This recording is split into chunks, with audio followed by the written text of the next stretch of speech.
इस वक्त तो मैंने ये बातें करनी थी, ये निश्चित था, ये उसी वक्त निश्चित हो गया आपकी पैदाइश से पहले ही। ये एक दूसरा कारण है कि क्यों रोना। जब जो होना है वो प्री डिटरमिन्ड है, प्री डिटरमिन्ड है, वो पहले से सुनिश्चित कर लिया गया है, वो लिख दिया गया है आपकी हॉरोस्कोप में या आपकी जन्मकुंडली में या आपके खाते में वो डाल दिया गया है। जब ये हो चुका है तो फिर क्या आंसू आंसू की क्या कीमत है, इसलिए बाहर है। फिर सिवाय नाचने के, गाने के और बाजा बजाने के और कुछ नहीं रहा बचता दुनिया में, और कुछ करने को है नहीं। There is nothing serious about life. जो भी गुरुजी हो रहा है सब पहले से डिसाइड है ऑलरेडी। यहाँ हाँ? पहले से डिसाइड है, जो भी हम कर रहे हैं, जो भी हम कर रहे हैं, करते हैं, जो भी चीज़ें लाइफ में हमारे साथ जो होता है पहले से डिसाइड है ना। पहले से, आपके जन्म के पहले से, आपके जन्म से भी पहले। मैं तो कुछ और कहना चाहता हूँ, वो समझ में नहीं आएगा, इसलिए कह रहा हूँ जन्म से पहले। दरअसल कई जन्म हो चुके, उन सब जन्मों से पहले ये डिसाइड है।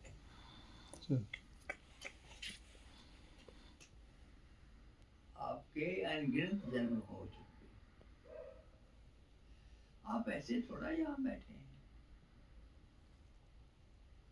मैं कौन हूँ, आप कौन हैं, और क्या रिश्ता है, किसने किसको चुन लिया है, मैंने आपको चुन लिया है या आपने मुझे चुन लिया है? आपने चुना है दाता, आपने चुना है। आप ही चुन सकते हैं, दूसरे किसी में हमें तो हिम्मत हो नहीं सकती। आपने बुलाया तो ही आ सकते हैं हम। तो ये खेल है, मैंने गोटियां को चुन ली है, रख ली है, उनको खाके में रख लिया है और उनको चलाता रहता हूँ। ये तो खेल ही हुए हैं। इसलिए जो जानता है वो शोक नहीं करता, वो किसी भी बात को बुरा नहीं बनाता। वो हॉस्पिटल में एडमिट भी हो जाए किसी बीमारी के कारण, तो भी वो न परमात्मा को कोसता है न किसी और को, न किस बात का कोसता, वो वेलकम करता है। जो हमने वो फार्मूला दिया सर्व स्वीकारिता का, उसमें ये कई बार बताया गया है कि देखो, ये जितनी जल्दी आप जो हो रहा है उसको पूर्ण रूप से स्वीकार करोगे, उतनी जल्दी आपका पीछा छूटेगा गलत कामों से, उतनी जल्दी आप आजाद हो जाओगे, उतनी जल्दी आप तंदुरुस्त हो जाओगे। जो हो रहा है उसको एक्सेप्ट नहीं करते हम, एक्सेप्टेबिलिटी नहीं है। और मैं कह रहा हूँ कि ये पैदाइश से पहले का फैसला हो चुका, अब क्या बदलोगे?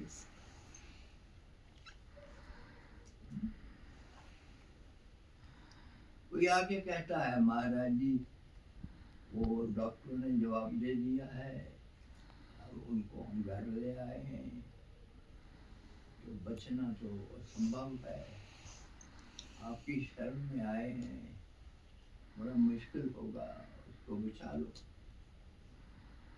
अब ये फरियाद करता है, तो सवाल उठता है कि क्या सतगुरु उस आदमी को जो मर रहा है उसको जिंदा कर सकता है?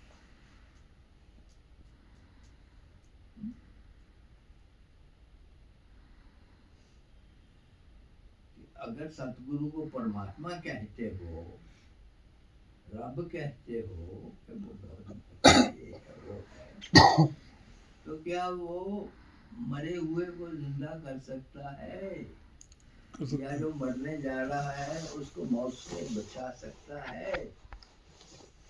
बचा सकता है। अगर अगर सदगुरु चाहे तो बचा सकता तो है। फिर तो कोई ना मरे। उसकी कृपा, उसकी कृपा जिस पर हो।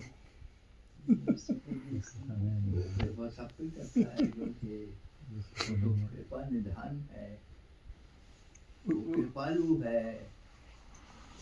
तो आपके चमत्कार सब यहाँ दिख चुके हैं। सब सब सब जो है यहाँ जितने भी बैठे हैं सब आपके चमत्कार दिख चुके हैं, सबको मालूम है कि होता है। हूँ, लेकिन इंसान को ज्ञान होना चाहिए, अंधविश्वास नहीं होना चाहिए कि सतगुरु जिंदा कर सकता है, ये अंधविश्वास है। मैं सच्चा ज्ञान देता हूँ, मैं ये कहता हूँ, एक तरफ तो आप कहते हो कि सतगुरु परमात्मा है, दूसरी तरफ आप कहते हो कि सतगुरु इसको जिंदा जिंदा करे। पहली बात ये है कि अगर सतगुरु परमात्मा का ही रूप है, उसी की शक्तियों को लिए हुए है, तो वो अपने ही कर्म को किए हुए को या अपनी ही बात जो उसने की हुई है उसको काटेगा क्यों? ये जो मौत आई है, ये आज की बात नहीं है, ये कई जन्म पहले लिखी गई थी। इस वक्त इस जगह में इस आदमी ने प्राण त्याग दिया। अब वो बहाना बन गया, बीमार पड़ा, अस्पताल गया या नहीं गया, उसको मौत आ गई। अब आपकी बात भी मैं टालता नहीं हूँ, काटता नहीं हूँ। सतगुरु जिंदा कर सकता है, उसने जिंदा किए हैं। बार बार इस बात का प्रमाण मिलता है कि मरे हुए को जिंदा किया जा सकता है। लेकिन मैं सवाल ये करता हूँ कि वो क्यों करेगी? अपने ही किया हुआ उसको ऊपर कांटे फेरता रहे, परमात्मा के ही विरोध में आगे खड़ा हो जाए, क्यों करे? ये जो कुछ हुआ है वो परमात्मा की मर्जी से हुआ है, उसको मौत आई है। तो जब सतगुरु परमात्मा के साथ है, यही मैं डेफिनेशन दिया करता हूँ, उनको सतगुरु वो है जो परमात्मा के साथ को लिया। अगर वो साथ है परमात्मा के, तो वो फिर अपनी ही की हुई बात जो है, परमात्मा की हुई सृष्टि को टालेगा क्यों? वो क्यों उसके विरोध में आगे खड़ा हो जाएगा? एक कोई जंग लड़ेगा वो, तो एक तरफ सतगुरु, दूसरी तरफ परमात्मा, लड़ाई चल रही है। ऐसा तो कभी भी नहीं हुआ, ऐसा होता भी नहीं।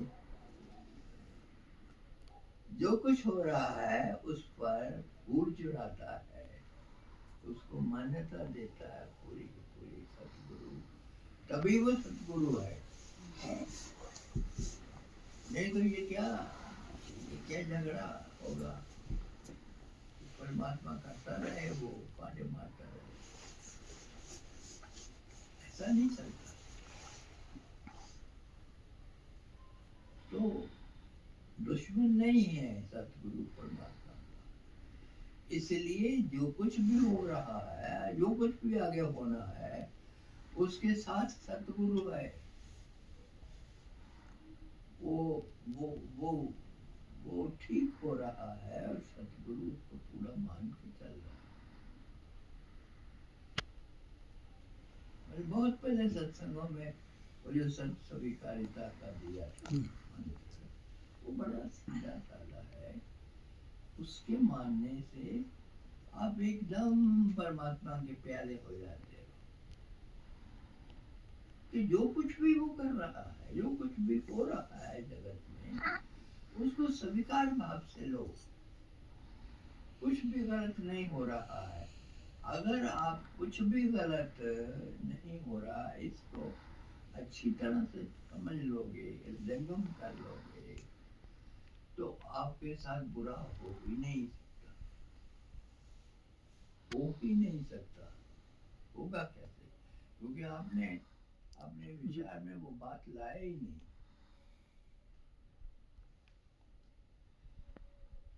लोग बीमार पड़ते हैं तो बस पड़ जाते हैं। मैं कहता हूँ बीमारी में भी हमेशा ये याद रखो कि जो उसने दिया है वो आपके फायदे में है, वो अच्छा है, वो शुभ है, उसका सत्कार करो, उसके प्रति एक कृतज्ञता दिखाओ।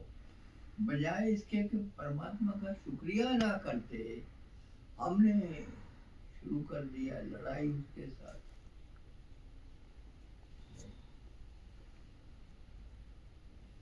जब भी कुछ बुरा हो इंसान के साथ, अगर उसने उसको स्वीकार कर लिया है, तो ये कैसा बड़ा मंत्र है।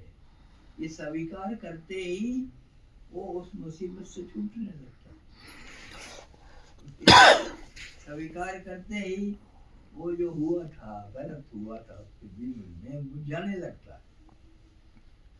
वो टिकता तभी है जब हम उसको उसका स्वागत करते हैं उस तरह से, जिस तरह से अब हम करते हैं, हमेशा रो के पीट के, नहीं चाहिए नहीं चाहिए, ये क्यों कर दिया। एक यहाँ हमारे यहाँ तो कई हैं, लेकिन नाम क्या लूँ मैं।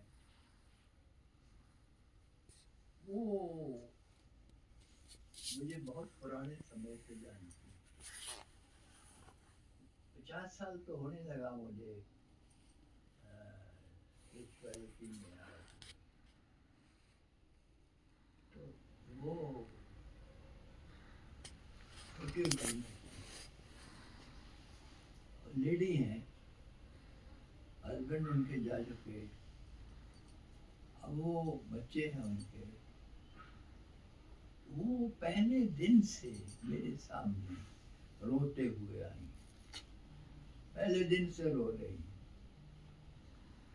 और वो दिन और आज का दिन मैंने उनको शिकायतों से भरा हुआ और रोते हुए चेहरे के साथ मेरे सामने खड़े होते, और कुछ नहीं देखा मैंने।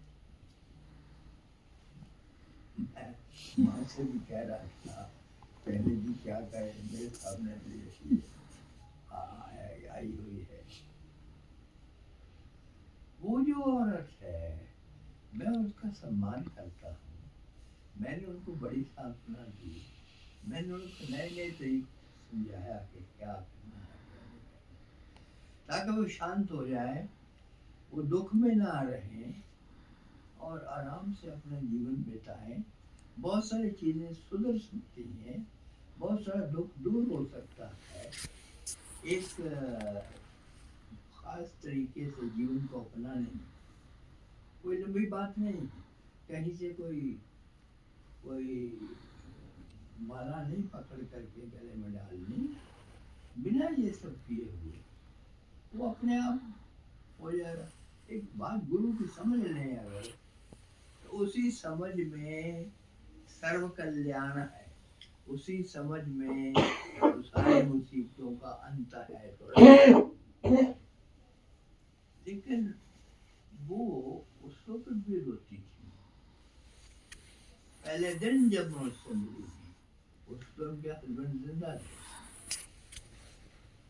उस वक्त भी मेरे से मिली है, तो रोते हुए शिकायतों से भरे हुए, अपने शरीर के लोगों को गिनाएंगी, फिर दूसरे लोग उसको तंग कर रहे हैं, वो तंग कर रहा है, वो तंग कर रहा है, कुछ ठीक नहीं बन रहा।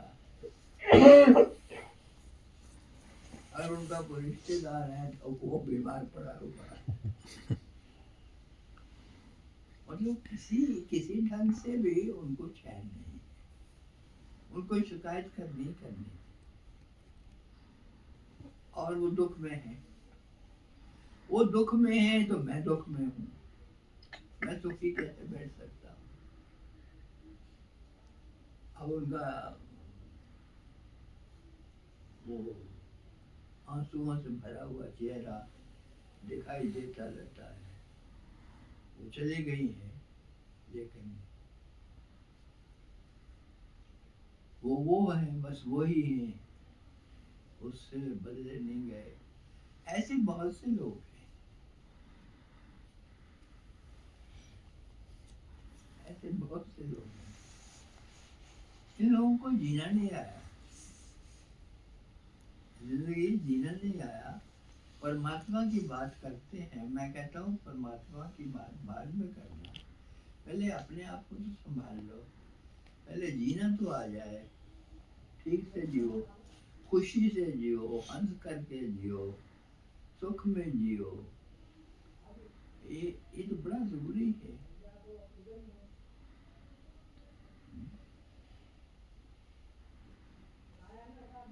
तो यही समझ में नहीं आता।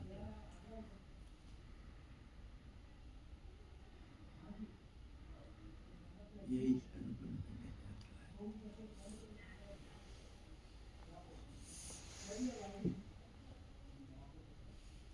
मैंने कोई गलत कहा दिल्ली?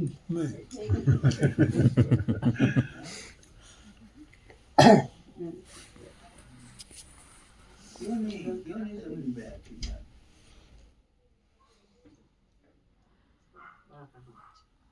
क्यों नहीं समझ में आती बात? परमात्मा के साथ दुश्मनी करके जीना चाहिए या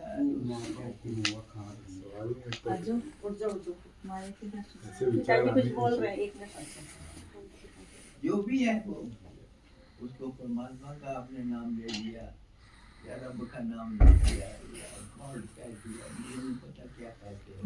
जो भी कहते हो, उस शक्ति को, जिस शक्ति ने सारा संभाला हुआ है, उसके साथ होना चाहिए या उसके विरोध में खड़ा हो जाना चाहिए? साथ होना चाहिए, उसके साथ में होना चाहिए। अगर उसके साथ में होना चाहिए तो फिर झगड़ा किस बात का है? फिर तो जो भी वो कर रहा है वो शुभ है, वो बढ़िया है, उसका अंगीकार करो, उसको गले लगाओ और उसको स्वीकार करते ही उस मुसीबत से छूट जाते हैं। बात तो हमारी तरफ से है ना, हमने बिगाड़ पा दिया, हमने बिगाड़ दी बात, उसका विरोध कर, हम विरोध में खड़े हो गए, हमने दुहाई देनी शुरू कर दी। थोड़ा सा कांटा चुभा और हमने दुहाई देनी शुरू कर दी, मर गए, लुट गए, पिस गए, कुछ करो।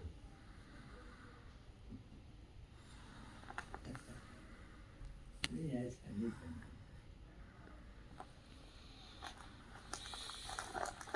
उस परवरदिगार के साथ बोलो, उसकी ताकत बनो, वो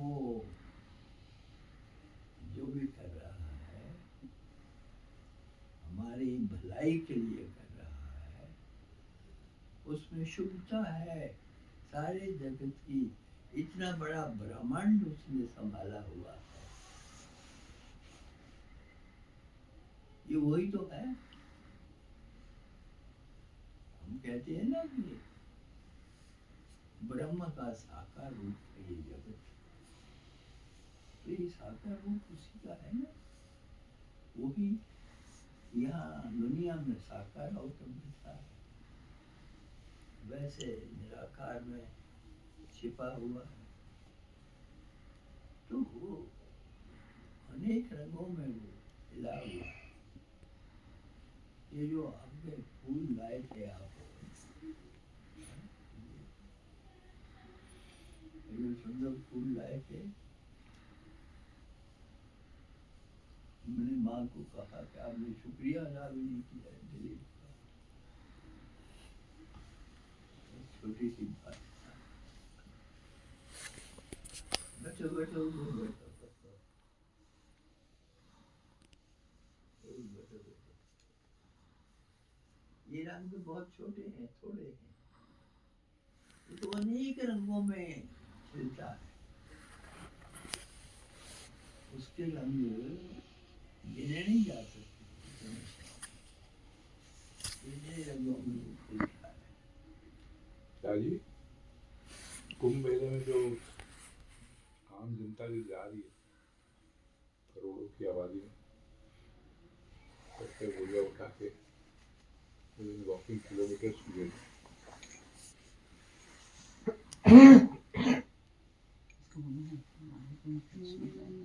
तो परमात्मा जरूर उनके साथ जस्टिस करता है। बहुत मतलब देख के बहुत I've been questioning, I'm not supposed to, कि वो जो गरीब इंसान अपनी आस्था के साथ जा रहा है वहाँ पे, उसको एक परेशानी क्यों झेलनी पड़ती है? Will ever वो उससे उठ पाएगा? यही तो भूल हो रही है। वो गरीब पिछड़ा हुआ बेचारा आदमी, वो इतनी आसान से जा रहा है तो उसको राहत मिलने की बजाय उसको सजा भोगनी पड़ रही है। वो गरीब का गरीब ही रहेगा। ये जो है दरअसल उसकी जो जिंदगी है, मैंने कहा ना पहले से नीचे, ये इस तरह के टोटके, वहाँ चले जाओ, उस मंदिर में चले जाओ, आपके कष्ट कट जाएंगे। ये जाप कर लो गायत्री मंत्र का तो कष्ट कट जाएगा। और हनुमान जी की पूजा करो, आपका तो दूर हो जाएगा। ये सब जो चीजें हैं, ये तसल्ली देने के लिए हैं, ये काम नहीं करती। सिर्फ इंसान को थोड़ी देर के लिए तसल्ली हो जाती है कि चलो मिल गया कुछ करने को, और उस करने से मेरा कष्ट कटेगा। एक होप, एक आशा उसके सामने आपने खड़ी कर दी, और वो उसी आशा के सहारे अब बाकी का समय गुजारेगा। लेकिन उसका समय नहीं बदलेगा। समय जो कि उसने खुद ही बनाया है, वो प्री डेस्टिन्ड है, वो प्री डिटरमिन्ड है, वो प्री डिसाइडेड है। तो क्या करोगे? रोना मुझे भी आता है इन लोगों की हालत देखकर। चलो चलो